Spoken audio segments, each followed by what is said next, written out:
What you're about to hear actually happened, and it started with something most people walked right past: a little girl, alone, crying on a crowded beach.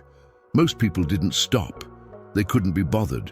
They had their own families to watch, their own problems to solve. But one man, a single father barely making ends meet, made a choice that day that changed everything. Because 3 hours later, that lost child would lead him to a secret that would transform his entire life. This is the story of Mark Wilson, and the day a stranger's tears became his greatest blessing. Stay with me, because what happened next, you won't believe. When everyone sees paradise, but one person sees danger. The morning had started like any other Saturday. Mark Wilson woke up at 6:30, the same time he always did.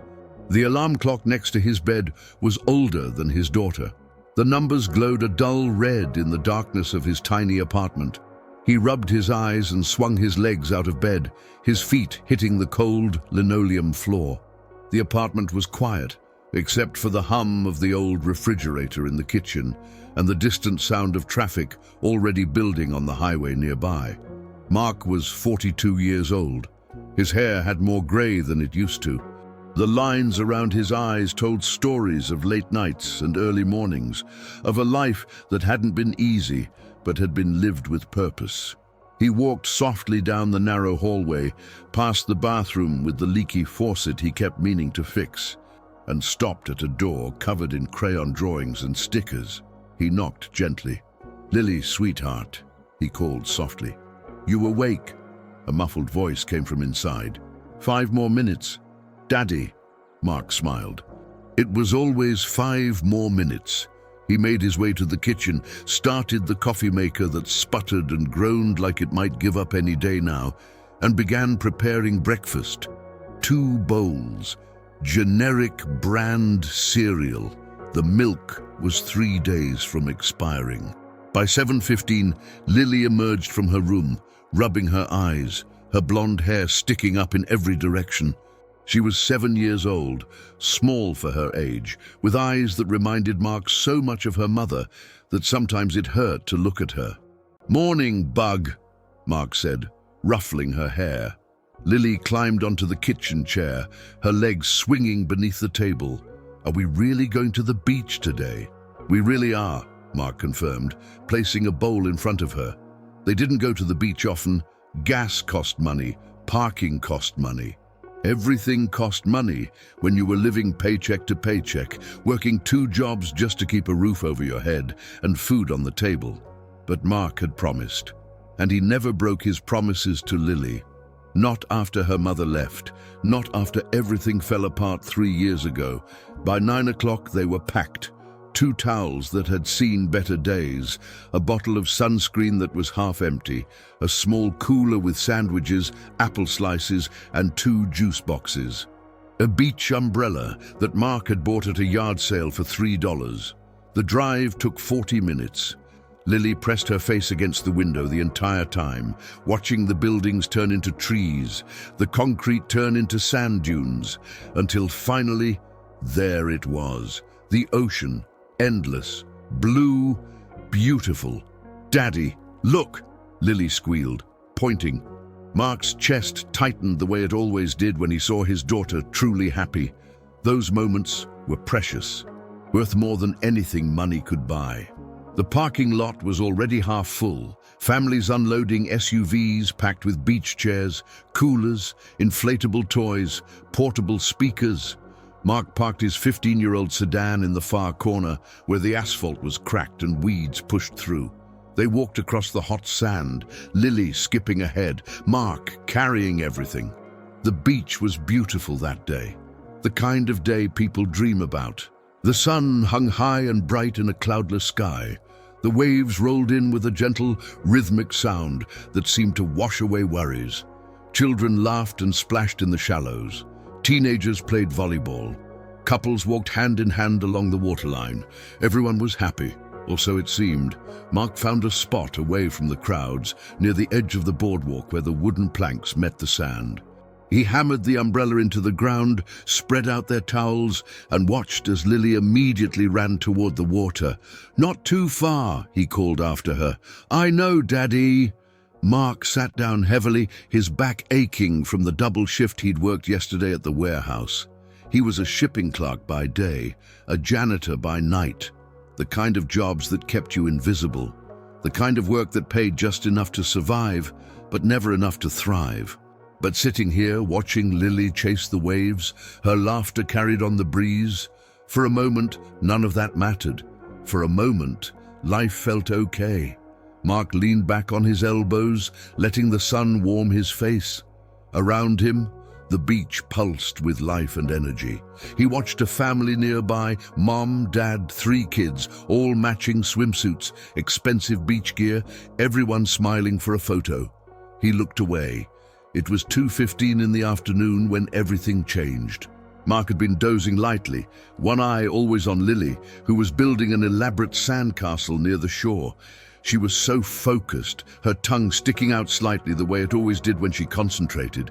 That's when he heard it, faint at first, almost lost in the sound of the waves and the chatter of beachgoers. A small voice, broken, desperate. "Mommy." Mark's eyes opened fully. He sat up, scanning the beach. That's when he saw her. What do you do when you see something everyone else chooses not to see? She couldn't have been more than 5 years old. The little girl stood near the wooden stairs that led up to the boardwalk, maybe 30 feet from where Mark sat. Her tiny frame was silhouetted against the bright afternoon sun, making her look even smaller, even more alone. Mark noticed details immediately. Her swimsuit was pink with white polka dots, but the straps had fallen down one shoulder, twisted and uncomfortable looking. Her hair, light brown, maybe blonde in the summer sun, was tangled and crusty with salt water and sand. Her shoulders were red, sunburned. She'd been out here too long without sunscreen. One of her feet was bare, the other wore a single pink flip-flop. In her hand, she clutched the matching flip-flop, holding it against her chest like it was the only thing tethering her to reality. But it was her face that made Mark's stomach drop. Her eyes were red and swollen. Tears had left clean tracks down her sandy cheeks. Her bottom lip trembled. She wasn't crying anymore, not the loud, attention-grabbing kind of crying that children do when they want something. No, she was past that. This was the quiet, hollow kind of crying. The kind that happens when you've been crying for so long that your voice has given out, when you've screamed for help and no one came, when you've given up. "Mommy," she whispered again, so quietly that Mark almost didn't hear it. She turned in a slow circle, scanning the beach with desperate, hopeless eyes, looking for a face that wasn't there. And here's what broke Mark's heart. People walked right past her. A couple in matching visors, laughing about something on their phone. They walked within 3 feet of her and never looked down. A group of teenagers, towels slung over their shoulders, music blaring from a portable speaker. They passed her like she was invisible. A mother pulling a wagon full of beach toys, her own children running ahead. She glanced at the little girl for half a second, then looked away, pulling her wagon faster. No one stopped. No one asked if she was okay. No one wanted to get involved. And Mark understood why. In today's world, approaching a child you don't know is complicated. People are suspicious. They assume the worst. They worry about being accused of something. They tell themselves it's not their problem, that surely someone else will help, that the parents are probably nearby. But Mark had been a single parent for 3 years. He knew that look. He knew what it meant when a child stood that still, that quiet, that lost. He stood up. Lily looked over from her sandcastle. "Where are you going, Daddy?" "Stay right there, bug," Mark said, pointing firmly at the towels. "I'll be right back. Don't move." "Okay," Lily said, going back to her castle. Mark walked across the sand, his heart pounding harder with each step. His mind raced with questions. Where were her parents? How long had she been standing there? Why wasn't anyone helping her? He approached slowly, careful not to startle her. When he was about 6 feet away, he stopped and crouched down, making himself smaller, less intimidating. "Hey there," he said softly. The little girl's head snapped toward him. Her eyes went wide, not with relief, but with fear. She took a step back. Mark held up both hands, palms out. "It's okay. I'm not going to hurt you. I just want to make sure you're okay." She stared at him, trembling. "Are you lost?" Mark asked gently. For a moment, she didn't respond. Then, slowly, she nodded. "Okay," Mark said, keeping his voice calm and steady. "That's okay. We're going to figure this out together, all right? My name is Mark. What's your name?" The little girl's lip trembled. "Emily," she whispered. "That's a beautiful name," Mark said with a warm smile. "Emily, are you here with your mom or dad?" "My mommy," Emily said, her voice cracking. "She told me to stay right here." She pointed at the spot where she stood. "She said she'd be right back." Mark's chest tightened. "Okay, and how long ago was that?" Emily looked up at the sky, squinting at the sun, her face scrunched up, confused. "The sun was there," she said, pointing to a spot much higher than where it currently sat. Mark's stomach sank. "That was hours ago. This little girl had been standing here, waiting, crying for hours, and no one had stopped to help. Sometimes doing the right thing means ignoring everything that tells you not to." Mark's hands were shaking, not from fear, from anger. What kind of parent leaves a 5-year-old alone at a crowded beach? What kind of person sees a crying child and just walks past? But there was no time for anger now. Emily needed help. Mark looked around quickly, scanning the beach for the nearest lifeguard. He spotted one about 50 yards down, sitting in an elevated chair, watching the water. "Emily," Mark said gently, "I need you to come with me, okay? We're going to find someone who can help us find your mommy." Emily hesitated, clutching her flip-flop tighter. "I'm not supposed to go with strangers," she whispered. "That's exactly right," Mark said, his voice full of warmth and approval. "Oh, you are very smart to remember that. That's a good rule. But right now, you're lost and we need to get help, okay? And I promise you, I'm one of the good guys." Emily looked at him with those big, uncertain eyes. Then, slowly, she nodded. Mark stood up carefully and extended his hand. "You don't have to hold my hand if you don't want to, but if you do, that's okay too." Emily looked at his hand for a long moment. Then she reached out and took it. Her little hand was so small, so cold despite the warm day. They walked together across the sand. Mark moved slowly, matching her pace, not pulling or rushing her. "See that girl over there?" Mark said, pointing to where Lily was still building her sandcastle. "That's my daughter, Lily. She's 7. How old are you, Emily?" 5, Emily said quietly. 5 is a great age," Mark replied. "Lily was 5 not that long ago." They reached Mark's towels, and he crouched down again. "Emily, I need to grab something real quick, okay? You stay right here with Lily." He turned to his daughter. "Lily, this is Emily. She's lost. Can you keep her company for just a minute while I go talk to the lifeguard?" Lily looked at Emily with immediate sympathy. "Hi, Emily. Do you want to see my sandcastle?" Emily nodded shyly. Mark grabbed his phone and hurried over to the lifeguard station. The young man sitting there couldn't have been more than 22, deeply tanned, wearing mirrored sunglasses. "Hey," Mark called up. "We have a lost child. She's been missing from her parent for several hours." The lifeguard's expression shifted immediately from bored to alert. He climbed down quickly, radio already in hand. "Where is she?" "Over there," Mark pointed. "Her name's Emily. She's 5.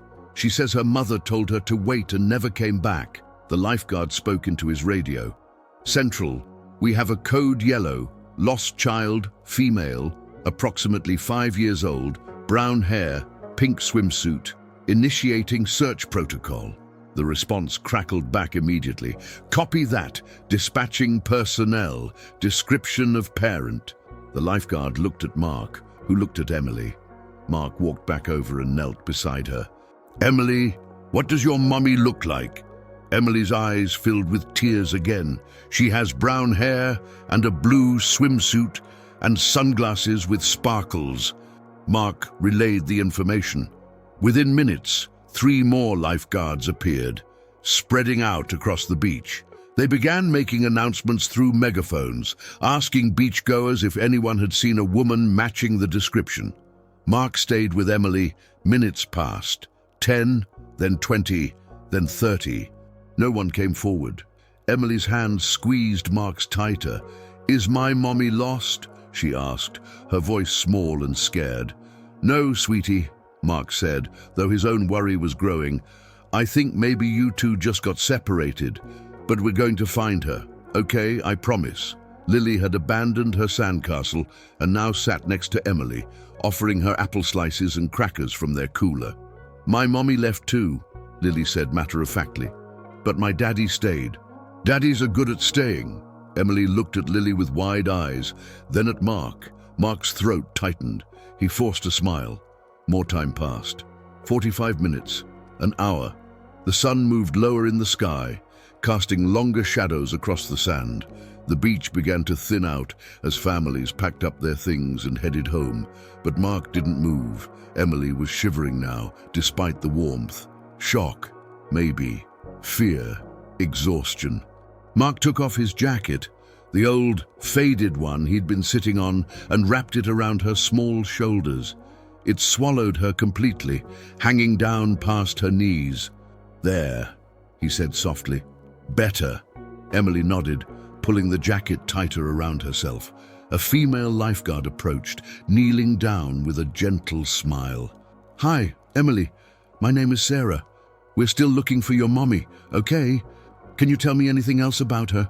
"Was she carrying anything?" Emily thought hard. "A big bag with flowers on it." "Good. That's really helpful.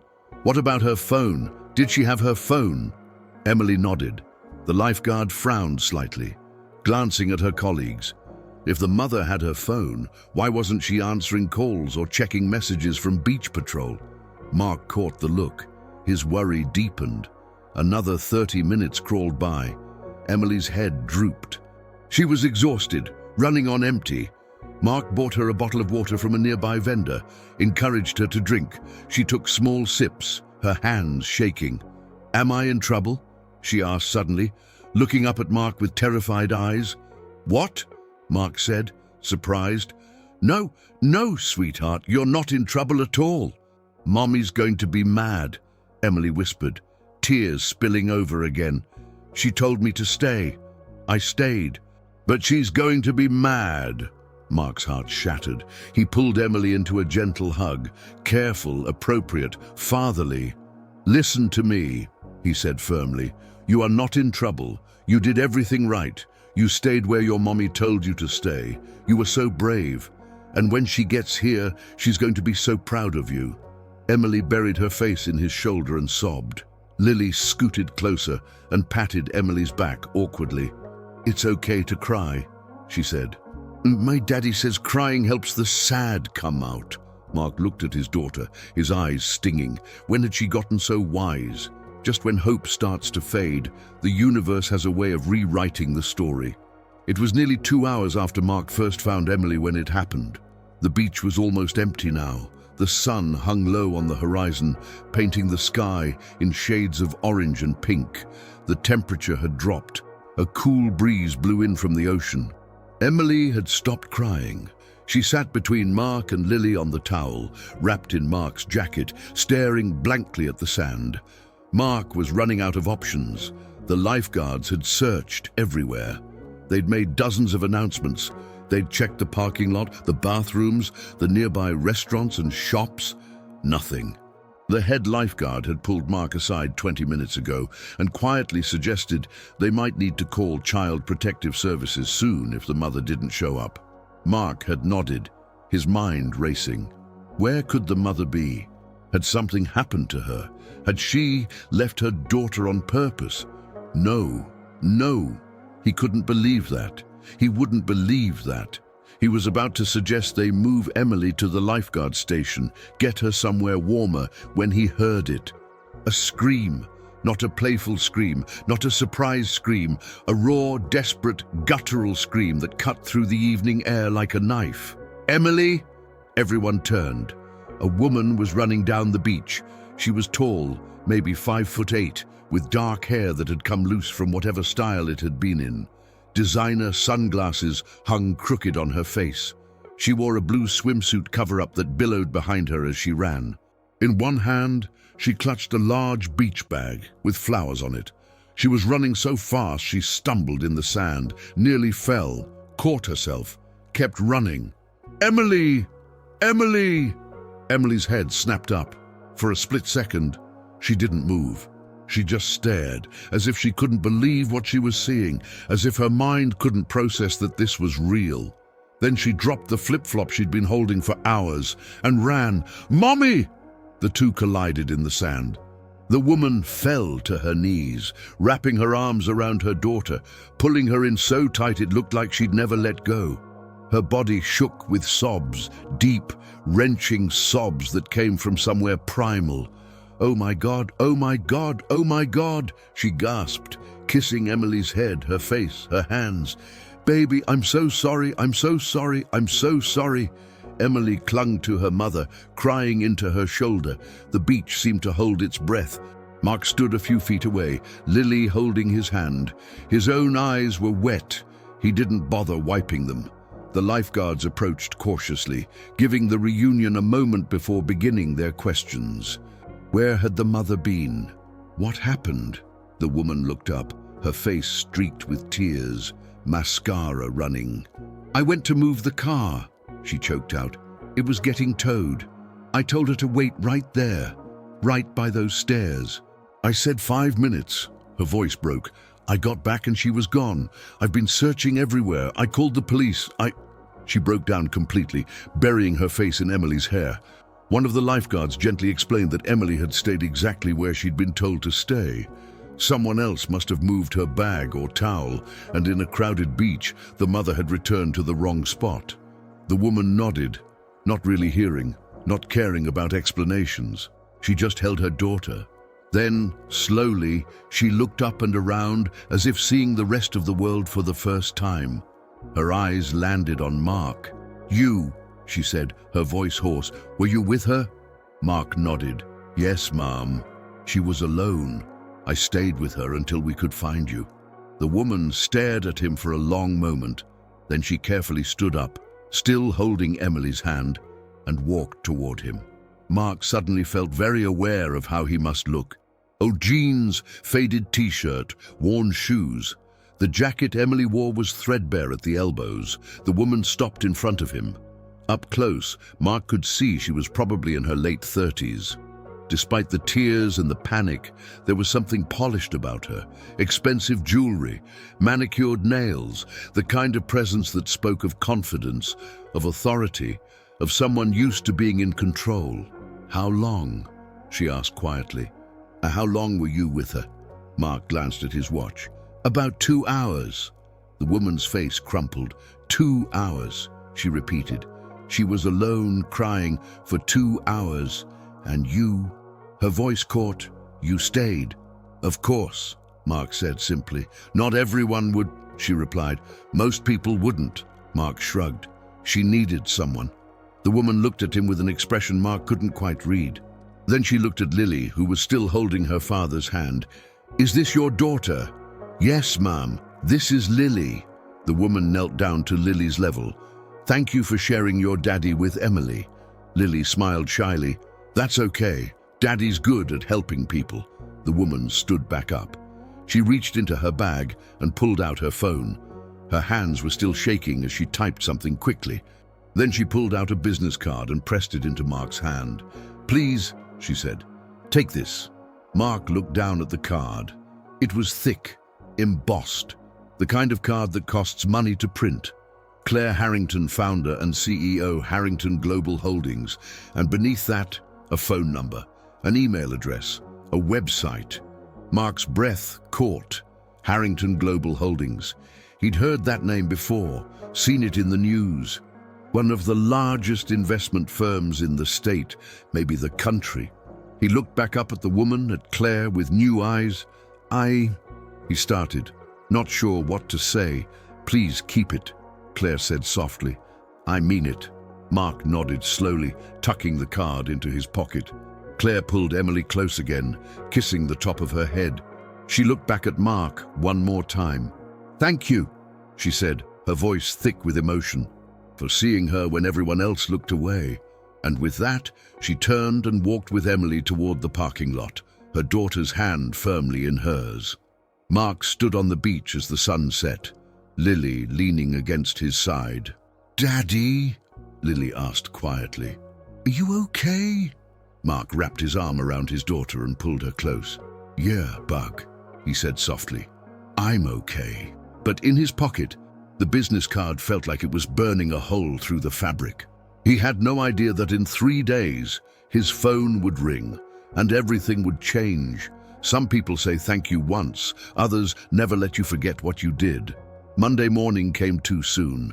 Mark dragged himself out of bed at 5:30, the alarm on his phone blaring the same generic ringtone it had for years. His body ached, his back especially. The warehouse shift yesterday had been brutal. 12 hours of lifting, loading, stacking. He shuffled to the bathroom, splashed cold water on his face, and stared at himself in the mirror.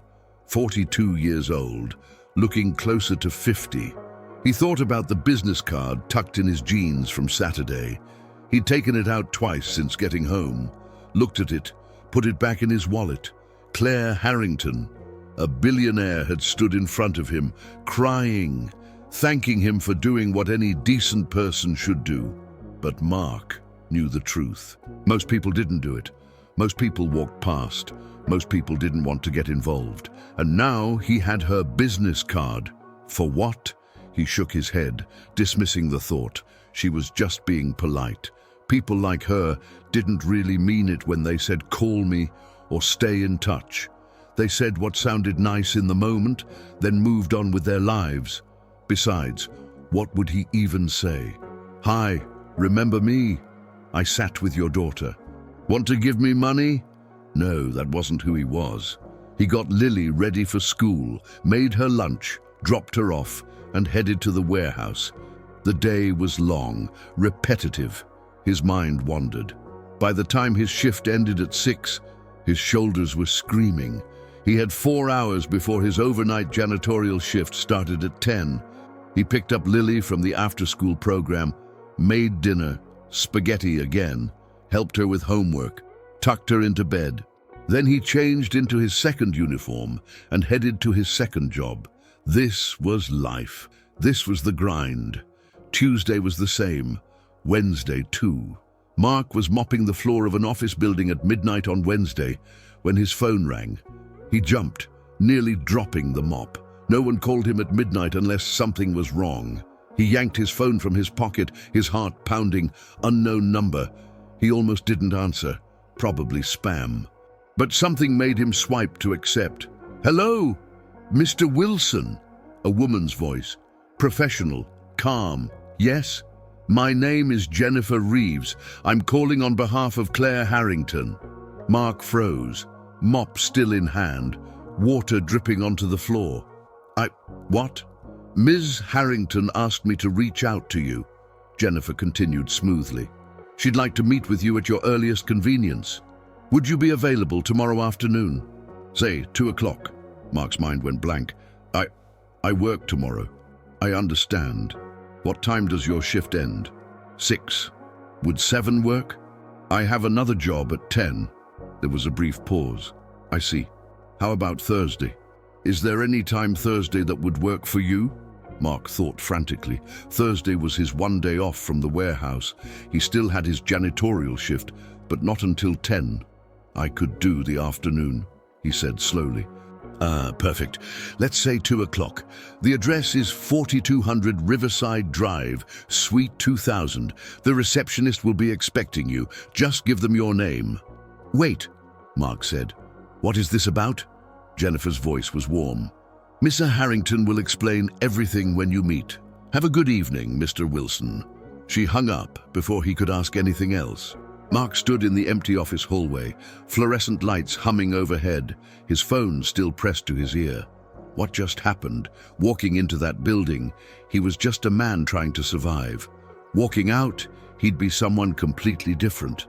Thursday afternoon, Mark stood outside 4200 Riverside Drive, staring up at the gleaming glass tower that reflected the clouds above. This was a building he drove past sometimes on his way to work.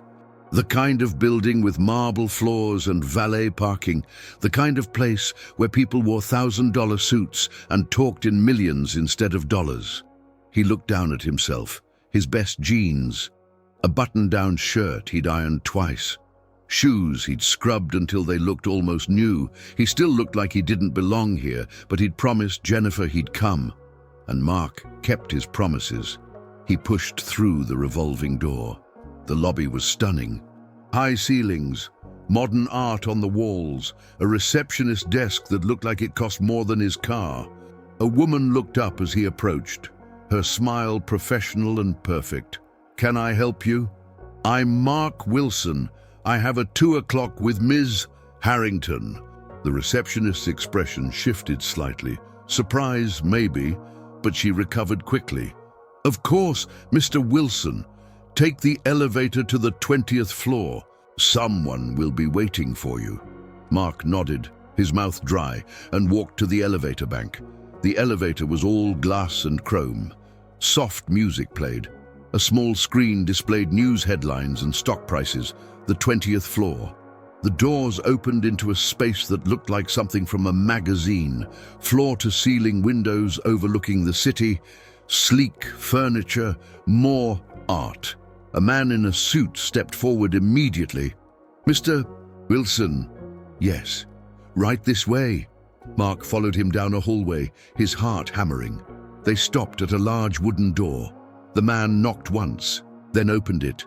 "Mr. Wilson, Miss Harrington." And then Mark was inside. The office was massive. The entire far wall was glass, offering a panoramic view of the city. A large desk sat to one side. Bookshelves lined another wall. There was a seating area with a couch and chairs that probably cost more than 6 months of Mark's rent. And standing by the window, looking out at the city, was Claire Harrington. She turned as he entered. She looked different than she had on the beach. Her hair was styled. She wore a sharp business suit. Her composure was complete. This was a woman who commanded rooms, who made decisions that affected thousands of people. But when she saw Mark, her expression softened. "Mr. Wilson," she said, walking toward him with her hand extended. "Thank you for coming." Mark shook her hand, feeling completely out of his depth. "Ms. Harrington, please, call me Claire. Sit, please." She gestured to the seating area. Mark sat on the edge of the couch, afraid to lean back and get too comfortable. Claire sat across from him, her posture perfect, her hands folded in her lap. "How have you been?" she asked. "I'm fine," Mark said, unsure what else to say. "And Lily?" "She's good. She talks about Emily." Claire's expression softened further. "Emily hasn't stopped talking about your daughter, or about you." She paused. "I haven't either." Mark shifted uncomfortably. "Miss Harrington, Claire, you really didn't need to. Let me tell you something." Claire interrupted gently. "About that day." She looked out the window, gathering her thoughts. "And I built this company from nothing," she said quietly. 20 years ago, I was a single mother with a business degree and a dream.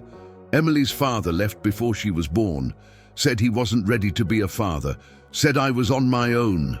Mark listened, silent. "So I worked," Claire continued. "I worked harder than anyone. I sacrificed everything. Time, sleep, relationships. I told myself it was for Emily, that I was building something she could be proud of. That financial security mattered more than anything." She turned back to Mark, her eyes glistening.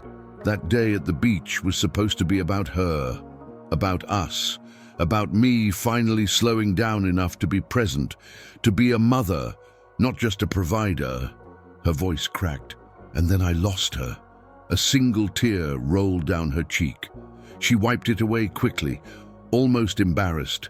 In the 2 hours she was missing, I realized something, Claire said. All of this, she gestured to the office, the view, the empire, means nothing if she's not okay. Nothing. She leaned forward. But here's what broke me, Mark. When I found her, when I asked the lifeguards what happened, they told me the truth. Dozens of people walked past my daughter, saw her crying, saw her alone, and they just kept walking. Her jaw tightened. Except you. Mark opened his mouth to respond, but Claire held up a hand. You stayed for 2 hours, you bought her water, you wrapped her in your jacket, you made sure she was safe, and when I got there, you didn't ask for anything. You just cared. She reached into her desk and pulled out a folder. I did some research on you, Mark. I hope you don't mind. Mark's stomach flipped. What had she found? You worked 2 jobs, Claire said, reading from papers in the folder. Shipping clerk during the day, janitor at night. You're raising Lily on your own. You live paycheck to paycheck. You drive a car that's one breakdown away from being totaled. She looked up at him. And yet, with everything you have on your plate, with every reason to mind your own business and get home, you stopped, you stayed, you helped. Mark's throat was tight. Anyone would have, but they didn't, Claire said firmly. That's my point. They didn't. You did. She closed the folder and set it aside. I want to offer you a job. Mark blinked. What? A real job, not a handout, not charity, an actual position in my company where your skills and character would be valued. I don't have any business experience, Mark stammered. You have management experience, Claire countered. You've been managing a warehouse floor for 6 years. You're reliable. You show up. You work hard. Those are the qualities I value most. She named a salary that made Mark's head spin. It was more than both his jobs combined. ×2. Mark couldn't find words. You'd be in operations management, Claire explained. Managing logistics, supply chains, vendor relationships. It's similar to what you already do, just on a larger scale. We'll train you on the specifics. You'd start immediately. Full benefits, healthcare, retirement, normal hours. Weekends off. Mark felt dizzy. This couldn't be real, and why? He finally managed. Why would you do this? Claire's expression grew serious. Because that day on the beach, you reminded me what actually matters. You showed me that kindness isn't dead, that there are still people in this world who do the right thing simply because it's right. She stood up and walked to the window. I've spent 20 years building this company, making money, gaining power. And somewhere along the way, I forgot why I started. I forgot that business should serve people, not the other way around. She turned back to him. You don't just deserve this opportunity, Mark. I need people like you in my company, people who see someone in need and stop, people who care. Mark sat there, his mind reeling. A real job, normal hours, healthcare. He could be home for dinner with Lily, help with her homework, tuck her in. He wouldn't have to work himself to exhaustion just to survive. He could actually live. I don't know what to say, Mark whispered. Claire smiled. Say yes. When you change one life, you never know how many others will change because of it. 6 months later, Mark stood in front of the bathroom mirror in his new apartment, adjusting his tie. His apartment, 2 bedrooms, a kitchen with appliances that actually worked, a living room with furniture he'd picked out himself, windows that overlooked a park where Lily played every afternoon. It still didn't feel real. The job had been everything Claire promised and more. The work was challenging but rewarding. His colleagues treated him with respect. He learned quickly, asked questions when he didn't understand something, and discovered he was actually good at this. More than good. Claire had told him last week that his efficiency improvements had saved the company over $200,000 in the last quarter alone. But the best part, leaving work at 5:30, picking up Lily from her new school, a good school, with art programs and music classes and teachers who cared, making dinner together, helping with homework at the kitchen table, reading bedtime stories, being a present father, being there. His phone buzzed. A text from Claire. "Dinner at our place Saturday. Emily's been asking about Lily all week." Mark smiled and typed back, "We'd love to." Over the past 6 months, the families had grown close. Emily and Lily were inseparable when they got together. And Claire had become a friend, a mentor, someone who genuinely cared about his success. Last month, she'd started a new initiative at the company, a program to hire single parents, offering flexible schedules, childcare assistance, and career development opportunities. "You inspired this," she'd told Mark. "You showed me that some people just need a chance." That Saturday, Mark and Lily stood on the doorstep of Claire's house, a beautiful home in the suburbs with a yard where the girls could play. Emily threw open the door before they could knock. "Lily!" The girls hugged like they hadn't seen each other in years, instead of just a week. Claire appeared behind Emily, smiling. "Come in, come in." Dinner was relaxed and full of laughter. The girls played in Emily's room, while Mark and Claire sat on the back patio, watching the sunset. "How's the Wilson doing?" Claire asked, using the nickname the team had given Mark's efficiency improvement initiative. Mark laughed. "Oh, it's not called the Wilson." "Oh, it absolutely is. The entire operations floor calls it that."